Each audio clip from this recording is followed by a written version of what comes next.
நான் எதிர்பார்த்த மாதிரியே டீம் சேர்ந்துருச்சு. இட்டத்தை சொல்றேன், நல்லா கேட்டுக்கோங்க.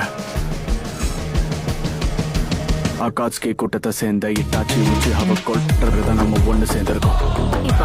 அப்போ சரி, சாஸ்கேவை கண்டுபிடிக்கிறதுக்கு அகாட்ஸ்கியை சேர்ந்த இட்டாச்சியை முதல்ல தேடி கண்டுபிடிக்கணும். அதுக்கு நமக்கு நேரம் குறைவா இருக்கு. இந்த டீம் ஹேபிக்கு ஒரே ஒரு இலக்கு தான். அப்படின்னா இப்பல இருந்து நம்ம டார்கெட் இட்டாச்சி. உச்சிஹா.